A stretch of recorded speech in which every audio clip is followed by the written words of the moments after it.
Astaghfirullahalazim allazi la ilaha illa huwal hayyul qayyum wa atubu ilaih.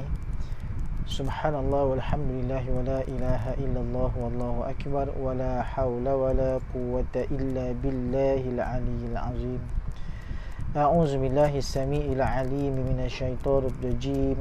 Bismillahirrahmanirrahim. Assalamualaikum warahmatullahi wabarakatuh. Alhamdulillahi wa syukurillah, wassalatu wassalamu ala rasulillah wa ala alihi wa sahbihi wa man wala. Subhanaka la ilma lana illa ma 'allamtana innaka antal alimul hakim.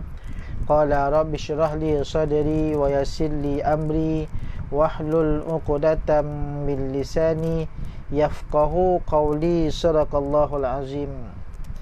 Sidang penonton, sidang jemaah yang dirahmati Allah Subhanahu wa taala, jom kita bersama-sama membuka majlis kita pada malam ini dengan kita membaca Sab'ul Mathani, Ummul Furqan. Al-Fatihah. A'udzu billahi minasyaitonir rajim. Bismillahirrahmanirrahim. Alhamdulillahi rabbil alamin. Ar-Rahmanir Rahim. Maliki yaumiddin. Iyyaka na'budu wa iyyaka nasta'in. Ihdinas siratal mustaqim. Siratal ladzina an'amta 'alaihim ghairil maghdubi 'alaihim waladdallin. Amin. Kita selawat sama-sama tuan-tuan. Allahumma salli ala sayyidina Muhammad. Allahumma salli alaihi wa sallim. Allahumma salli ala sayyidina Muhammad. Allahumma salli alaihi wa sallim. Allahumma salli ala sayyidina Muhammad. Allahumma salli alaihi wa sallim. Allahumma salli ala sayyidina Muhammad. Allahumma salli alaihi wa sallim. Allahumma salli ala sayyidina Muhammad. Ya Rabbi salli alaihi wa sallim. Alhamdulillah. Apa khabar semua para jemaah muslimin dan muslimat sedang penonton yang dirahmati Allah Subhanahu wa taala, di mana pun anda berada, sama ada berada di rumah ketika ini menonton bersama suami, isteri dan juga anak-anak. Sekiranya tuan-tuan berada di masjid, alhamdulillah, di surau pun alhamdulillah. Sekalipun tuan-tuan menonton dalam kereta dan perjalanan dan sebagainya, saya mendoakan agar anda semua yang menonton video ini, termasuk diri saya bercakap, mudah-mudahan mendapat manfaat, mendapat inspirit, mendapat semangat, kekuatan yang baru, motivasi berkaitan tentang Al-Quranul Karim. Mudah-mudahan insya-Allah. Pada malam ini tuan-tuan, saya terpaksa menundakan siaran ni agak lewat sikit lepas isyak tuan-tuan. Dan keadaan agak badan letih sikit sebenarnya, aktiviti dari pagi sampai ke petang tak rehat tuan-tuan. Tapi tak apa, sebab amanah yang diberikan kepada saya atas jalan dakwah ini, saya sampaikan juga perkongsian pada malam ini, insya-Allah tuan-tuan. Dan pada malam ini tuan-tuan, saya nak berkongsi tentang penyambungan kisah pada minggu lalu, iaitu berkaitan tentang rijalun mu'min min ali Fir'aun, lelaki yang beriman dari kalangan keluarga Fir'aun. Mengikut Imam Az-Zamakhsyari dalam tafsir Al-Kasyaf menyatakan, rajulun mu'min, lelaki beriman ni adalah Sam'an ataupun Habib. Dalam tafsir Ibnu Katsir, Imam Ibnu Katsir menyatakan rajulun mu'min ini adalah daripada kaum Kibti. Kaum Kibti artinya kaum yang sama dari kaum Fir'aun, sama. Sebab itu dia daripada keluarga Fir'aun. Dan bila diceritakan juga dalam tafsir tuan-tuan, rupa-rupanya bapa kepada pemuda ini adalah pakcik kepada Fir'aun. Jadi anak buah je lah, anak buah. Lalu dia angkat lelaki ini sebagai tengku mahkota.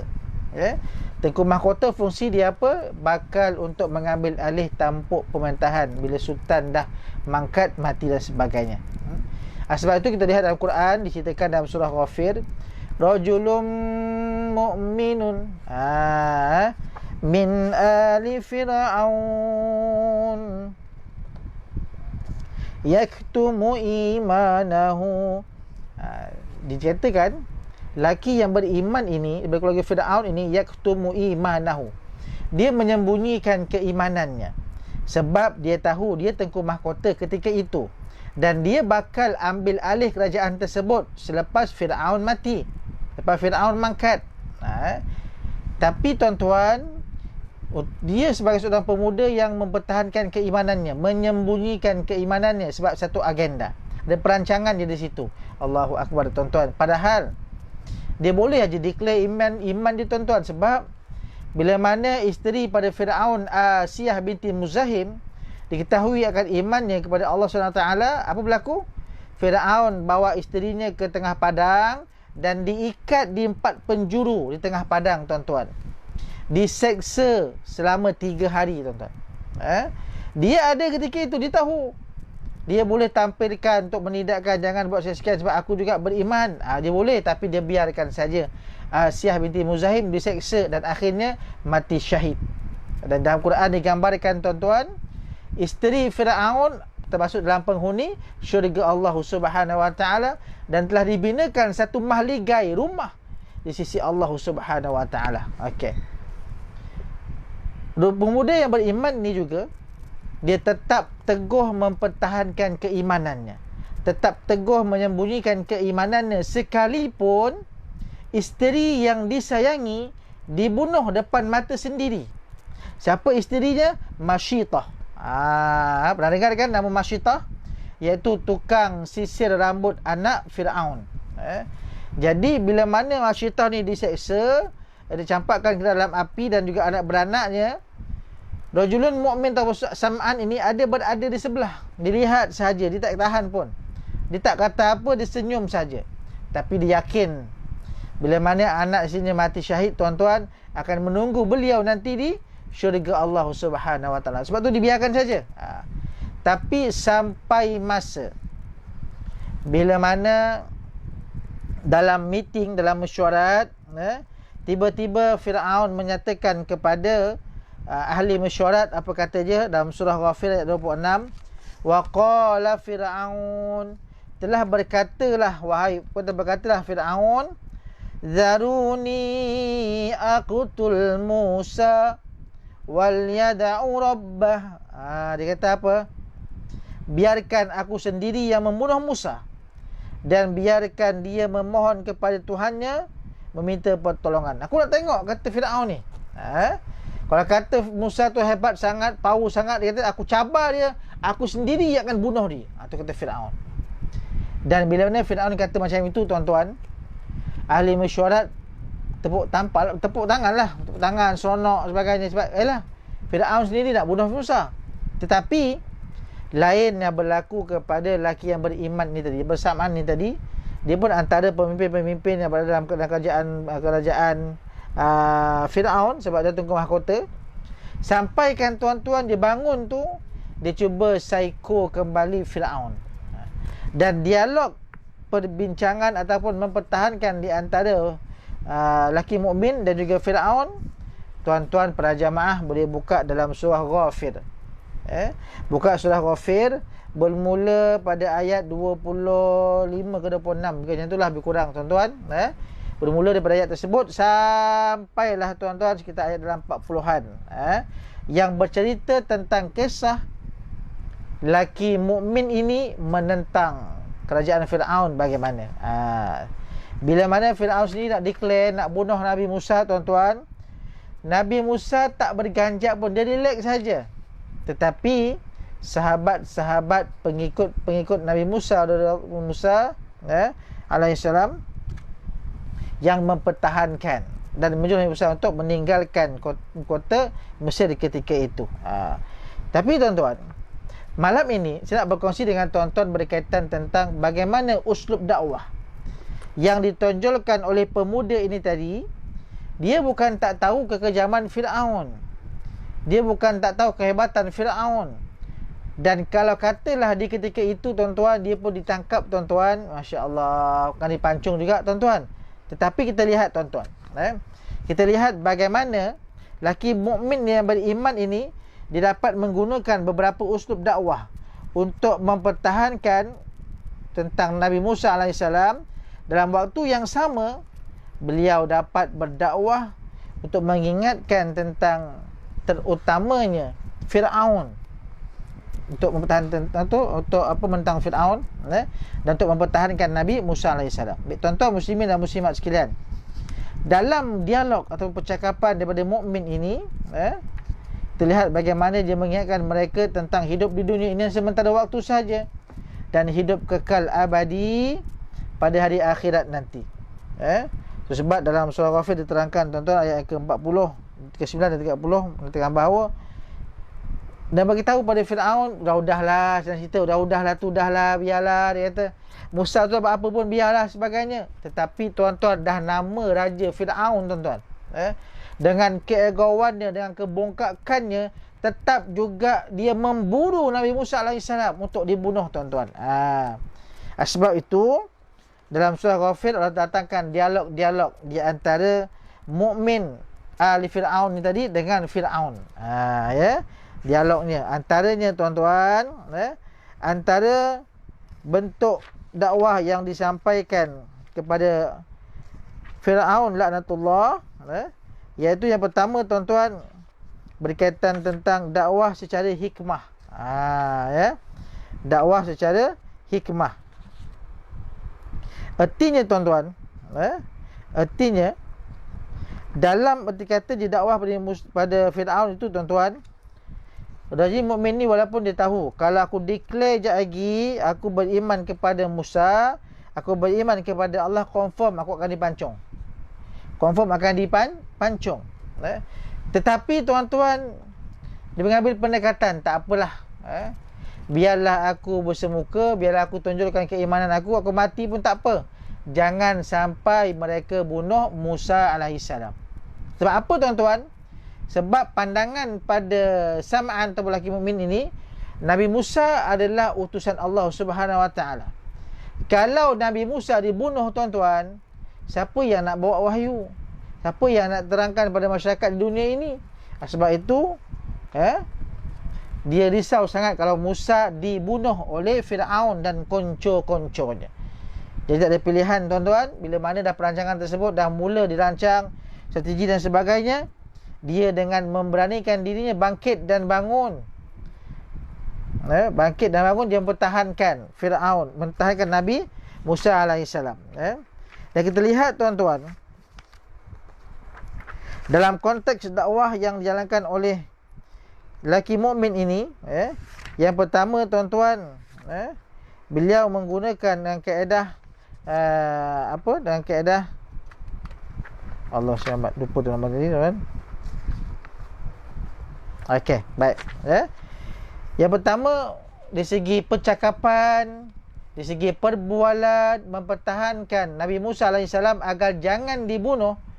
Laki mukmin ni menggunakan konsep al-hikmah. Al-hikmah. Apa tu al-hikmah? Dia menggunakan hikmah, yang ini bijaksana, tuan-tuan. Secara bijaksana. Okey.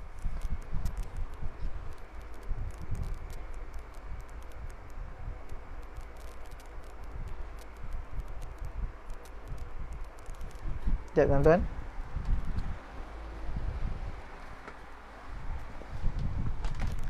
Saya ingat rakaman, ingatkan live ni sangkut, tuan-tuan. Datuk saya sangkut. Okey, saya teruskan juga, tuan-tuan. Mungkin ada teknikal sini, tak apa. Baik. Yang pertama, tuan-tuan, kita lihat bagaimana lelaki beriman ini menggunakan uslub hikmah. Dakwah secara hikmah, secara bijaksana.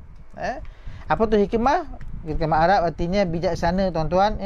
Hikam maksudnya di segi hikmah, dari segi percakapannya, dari segi bahasanya, lontaran suara, ilmu dan kepandaiannya, menyebabkan dia dakwah secara perlahan-perlahan kepada Fir'aun laknatullah. Contoh, tuan-tuan, mukmin ahli Fir'aun menggunakan uslub hikmah, iaitu secara bahasa Arab tadarruj. Sebab pada mulanya beliau bangkit untuk mempertahankan tu, beliau beri nasihat kepada Fir'aun dan pandangan secara umum kepada Fir'aun dan juga seluruh pembesar-pembesarnya. Dengan beliau menyatakan bahawa Nabi Musa itu tidak harus dibunuh hanya kerana baginda beriman kepada Allah, bukan melakukan sebarang jenayah. Artinya, tuan-tuan, Nabi Musa tu jalankan tanggungjawab dia. Dia beribadat kepada Allah, dia menyembah Allah, tu tanggungjawab dia. Buat apa kau nak bunuh dia? Nabi Musa bukan kacau kau pun, bukan tak bagi kau beribadat pun. Contohlah, tak bagi dan sebagainya. Tapi Nabi Musa biarkan sahaja. Itu sebab hujah kata pemuda tadi, kata Allah selamat, kata lelaki beriman ni tadi, buat apa nak kejar Musa tu? Buat apa nak ligan sangat Musa tu? Kan? Biarlah. Dia kan kacau kita pun. Dia buat tanggungjawab dia sendiri, nak dakwah ke terpulang dia, tak masalah. Yang kau sakit tu kenapa? Contoh macam tu lah, tuan-tuan. Maksudnya guna uslub dari segi konteks dakwah, secara, orang kata, secara bijaksana, tuan-tuan. Secara bijaksana. Itu yang perlu penting dan sebagainya, tuan-tuan. Baik. Bahkan, tuan-tuan muslimin dan muslimat sekalian, bila mana lelaki beriman ini mengingatkan tentang kesesatan Fir'aun dan juga pembesar-pembesarnya yang ragu-ragu dengan jalan Musa AS, mereka juga sesat mengatakan bahawa Allah SWT tidak akan memutuskan lagi Rasul setelah wafatnya baginda. Ni, tuan-tuan, di pandangan pada orang jahiliah, pada pandangan orang Fir'aun, geng Fir'aun ketika itu. Dia kata mereka kena bunuh betul. Kalau biar pun, dia kata, siapa yang nak pegang kerajaan ni, dia kata. Tak ada siapa dah. Musa tak ada pengikut pun, dia kata. Itu pandangan pada Fir'aun laknatullah. Dan akhirnya, tuan-tuan, dalam kisah ini, tuan-tuan, Allah SWT beri gambaran kepada kita. Yang pertama, dari segi dari segi hikmah, dakwah secara hikmah. Yang kedua, menuntut kepada al-mau'izatul hasanah. Apa dia? Tauladan yang baik. Al-mau'izah berasal daripada perkataan waz'u, wa'zu. Berarti pengajaran ataupun nasihat. Kita lihat bagaimana dialog daripada lelaki beriman ini dalam surah Ghafir dinyatakan, start daripada 40 tu sampai ke 49. Ada di situ dialog di antara Fir'aun dan juga lelaki yang beriman ni tadi. Okey, baik. Contoh, tuan-tuan, dalam uslub targhib, artinya ajakan dan sebagainya, mukmin ahli Fir'aun ketika berdakwah kepada Fir'aun dan pembesarnya, beliau ditawarkan kepada mereka syurga dan rezeki yang berterusan dalam sebagai beriman dan beramal soleh. Itu sebab, tuan-tuan, bila mana dia pesan pada Fir'aun, kalau kau masuk Islam, aku akan mohon kepada Allah sekian akan diberikan kepada engkau. Itu pandangan kepada Fir'aun. Baik, apa yang berlaku tuan-tuan? Ayat ini berkaitan tentang firman Allah Taala surah Ghafir yang 40. Wa man amila salihan min dzakarin aw untha wa huwa mu'min fa ulaika yadkhulunal jannah yurzaquna fiha bighairi hisab. Berkatalah lelaki yang beriman ni tadi, dan sesiapa yang mengerjakan amal soleh daripada lelaki atau perempuan sedang ia beriman, maka mereka itu akan masuk syurga. Mereka beroleh rezeki dalam syurga itu dengan tidak dihitung akan nikmat tersebut. Allahu Akbar tuan-tuan. Sebab itu tuan-tuan muslimin dan muslimat sekalian, bila kita berdakwah ni tuan-tuan, jangan kita pilih bulu tuan-tuan. Siapa sahaja. Ada orang kadang-kadang dia nak dakwah, nak ada ngaji tuan-tuan, dia akan detect orang kenamaan saja. VIP, VVIP, VVVVVVVIP. Sebab apa tuan-tuan? Bila mana dakwah pada sekian, dia akan rasakan dapat habuan, dapatlah tempias dan sebagainya tuan-tuan. Tu niat dia. Sepatutnya tuan-tuan, orang yang berada di hujung kampung, yang di hujung kampung sebagainya, mereka lagi perlu bimbingan dan didikan daripada orang seperti kita tuan-tuan. Sebab dalam konsep dakwah ini yang kita pilih bulu dan sebagainya. Terusnya tuan-tuan, dalam konteks yang lain, lelaki yang beriman ni juga tuan-tuan pernah menggunakan uslub tarhib untuk melakutkan Fir'aun dan pembesar-pembesar semesanya. Contoh tuan-tuan, diingatkan kepada pembesar-pembesar sebagainya, suatu hari nanti Allah akan menimpakan kepada mereka azab di dunia lagi sekiranya terus menerus menentang dakwah Nabi Musa alaihi salam. Sebab itu tuan-tuan, ketika ini memang pengikut sangat hebat tuan-tuan. Masya Allah, tabarakallah, sangat patuh kepada Nabi Musa alaihi salam. Bahkan ayat ke-9 tuan-tuan, wa qala allazi amana ya qaumi inni akhafu alaikum wa qala allazi amana ya qaumi inni akhafu alaikum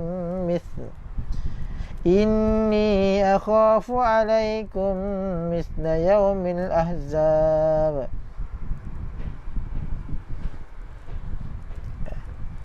Lelaki yang beriman tu berkata, wahai kaumku, sesungguhnya aku bimbang kamu akan ditimpa kehinaan sebagaimana yang telah menimpa bergabung sebelumnya, itu keadaan Nabi Nuh AS, Nabi Ad, Nabi Hud, kaum Samud, kaum Nabi Soleh, dan orang yang terlepas mereka seperti kaum Nabi Lut. Ingatan tuan-tuan, Allah tidak menghendaki sebuah kebaikan kepada hamba-hambanya. Pentingnya tuan-tuan, kita yang berusaha untuk buat baik tuan-tuan. Jangan orang bantuan dan sebagainya. Jadi kita kena buat baik tuan-tuan, agar semua dapat manfaatnya, insya-Allah, mudah-mudahan. Tuan-tuan yang dirahmati Allah SWT sekalian, tuan-tuan, saya minta maaf tuan-tuan, malam ni agak kurang power sikit tuan-tuan, sebab keletihan saya berlatih. Jadi saya minta izin tuan-tuan, sebelum saya tutupkan cerita ini tuan-tuan, kita ambil iktibar, mengambil pedoman bahawa dalam dakwah lelaki beriman ini tuan-tuan, dia tidak lari daripada dua konsep dakwah. Berapa tuan-tuan? Dua konsep dakwah ataupun konsep jihad kepada Allah Subhanahu Wa Taala. Jihad yang pertama tuan-tuan, ketika mukmin ali Fir'aun ini bangun di hadapan Fir'aun laknatullah dan pembesar-pembesarnya, beliau dengan berani mengeluarkan ucapan-ucapan menentang dakwah mereka untuk menentang Nabi Musa alaihi salam. Itu dakwah yang pertama. Duduk dengar. Okey. Dakwah ataupun jihad yang kedua, menyatakan, ditunjukkan dengan menyertai pasukan Nabi Musa alaihi salam. Ini cerita lepas bila mana dia tuan-tuan, bila mana nak bunuh kepada majikan lama dia, lalu dia cepat-cepat balik berjumpa dengan Nabi, balik berjumpa dengan Nabi Musa AS untuk menyatakan keimanan, menyatakan untuk sertai tentang rombongan Nabi Musa AS. Sebab dia sudah Nabi Musa itu lari, tinggalkan kota Mesir sebab akan dibunuh, akan dicari oleh Firaun dan konco-konconya.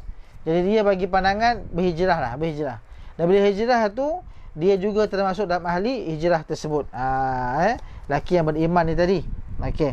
Jadi dia kata jihad yang kedua ditunjukkan dengan menyertai pasukan Nabi Musa AS untuk keluar dari bumi Mesir bagi menyelamatkan diri daripada kerajaan Firaun. Maka apabila menjadi suatu cemaskan di hadapan mereka laut, di kiri kanan gunung karang dan sebagainya, dan di belakang pula Firaun semakin hampir. Ketika itulah mukmin ali Firaun memacu kudanya untuk cuba menyeberangi laut, namun tak mampu diteruskan, ditenggelam. Lalu Nabi Musa ingat tongkat dia, lalu diketukkan pada laut tersebut, maka laut tersebut terbelah dua, tuan-tuan. Masya-Allah, tabarakallah, tuan-tuan. Allahu akbar. Satu mukjizat yang sangat hebat, tuan-tuan. Itu jihad yang kedua yang dilakukan oleh mukmin ali Firaun ni tadi. Okey, baik, tuan-tuan. Saya rasa cukuplah pengurusan pada malam ini, tuan-tuan. Dan jihad iktibar sungguh-sungguh, tuan-tuan, berkaitan tentang keluarga lelaki yang beriman dengan Firaun ini. Walaupun Firaun seorang yang zalim, sangat yang degil, tuan-tuan, tetapi Allah Maha Adil. Allah datangkan juga, tuan-tuan, orang-orang yang beriman, orang yang mampu untuk berdakwah, agar dakwah kepada Firaun, lelaki yang amat terkutuk ini, lelaki yang teramat dilaknat di Allah SWT ini, tuan-tuan, tapi tetap juga bersangka baik dan mendoakan dalam selamat dan sebagainya. Dan sebab itu, tuan-tuan muslimin dan muslimat sekalian, mudah-mudahan bila mana kita berkongsi tentang kisah ini, tuan-tuan sebanyak, akan datangkan manfaat pada kita semua, insya-Allah, mudah-mudahan. Sebab yang betul daripada Allah Taala dan tak betul daripada kelemahan saya sendiri, tuan-tuan. Jadi, tuan-tuan, Allahu akbar. Minta maaf tak sempat nak agak bertenaga pada malam ini, memang keletihan, tuan-tuan. Kau nampak mata saya memang betul. Sebab saya ada waktu panjang tadi duduk driving saja daripada pagi sampai ke petang, tuan-tuan.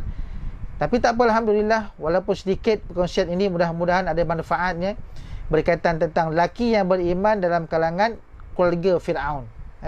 Yang Allah janjikan kepada lelaki ini dengan syurga Allah Subhanahu Wa Taala, dan beliau juga sempat menyelamatkan diri sebab dia bersama-sama dengan tentera-tentera Nabi Musa alaihissalam.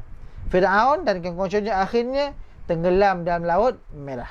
Jadi, tuan-tuan muslimin dan muslimat sekalian, terima kasih kepada sahabat-sahabat yang menonton akan video ini, akan rakaman ini. Mudah-mudahan saya mendoakan pada semua mendapat manfaat, mendapat kebaikan, menambahkan motivasi dan semangat untuk belajar. Mudah-mudahan, tuan-tuan, Allah berikan peluang kepada kita untuk faham Al-Quran, untuk kita tadabbur dan sebagainya. Ingat, tolong ambil berat tentang kualiti bacaan anda semua, terutamanya dalam suratul Fatihah. Kena perbaiki, tuan-tuan. Nak perbaiki macam mana, tuan-tuan? Cari imam ke, cari Bilal ke, cakap kita nak talaki suratul Fatihah. Mereka akan bagi, tuan-tuan, jangan risau. Sebab itu, tuan-tuan, perlu kita ubah, perlu kita perbaiki dan sebagainya. Jadi, cukuplah perkongsian pada malam ini, tuan-tuan. Jumpa lagi akan datang, insya-Allah, mudah-mudahan. Sekian daripada saya, nak maaf, tuan-tuan, kejap sangat bagi malam ini sebab dapat keletihan, tak mampu, tuan-tuan. Jadi kita tangguhkan kuliah kita dengan tasbih kafarah dan suratul As. Bismillahirrahmanirrahim. Subhanakallahumma wa bihamdika asyhadu an la ilaha illa anta astaghfiruka wa atubu ilaik. Bismillahirrahmanirrahim. Wal 'asri innal insana lafi khusr illa alladhina amanu wa 'amilus solihat wa tawassaw bil haqqi wa tawassaw bis sabr. Sekian aku qauli hadza. Wassalamualaikum warahmatullahi wabarakatuh. Selamat beristirahat, tuan-tuan. Bye bye.